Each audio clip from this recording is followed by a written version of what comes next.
Right now, big banking, software, pharmaceutical and tobacco corporations are lobbying governments from 12 countries to negotiate the dirtiest deal you've never heard of. There's a reason you haven't heard of the TPPA or Trans-Pacific Partnership Agreement. There are some major corporations and government officials that don't want you to know what's in the deal.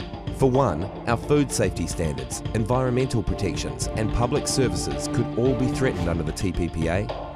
The government could have to pay significantly more for the medicines we need, and you could be fined or even sent to jail for downloading copyrighted content on the internet.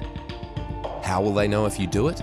Because your internet service providers could be required to watch your online activity. But that's not even the scariest part. The TPPA could give corporations the power to sue our government in secret foreign tribunals over any law or regulation they claim would seriously affect their bottom line. Don't believe it? It's already happening in Australia. Because of an investment agreement between Hong Kong and Australia, Philip Morris Tobacco Company is currently suing the government for $1 billion over its plain packaging law. Tobacco companies have already threatened to do the same in New Zealand. If we sign on to the TPPA, examples like this could be commonplace. It would allow US corporations to sue the government over proposed new laws, including laws to address newly discovered health risks or banning technologies like fracking. This not only undermines our sovereignty, it also exposes taxpayer dollars to expensive lawsuits.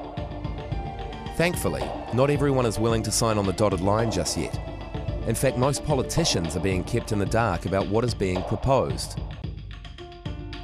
In the US, Democrats and Republicans are uniting to oppose a fast-tracking of the TPPA, demanding open debates and negotiations instead, despite a powerful corporate lobby that wants their deal signed before the public has a chance to realize what's at stake.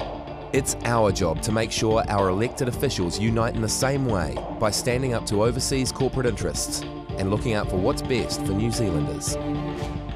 Here's the deal. Without a strong public outcry, politicians will only hear the concerns of multinational companies.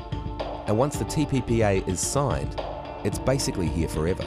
There's no expiration date, and it's practically impossible for governments to withdraw. This dirty deal has been deliberately branded as a free trade agreement, and it's anything but free for people like you and me, and it's not really about trade.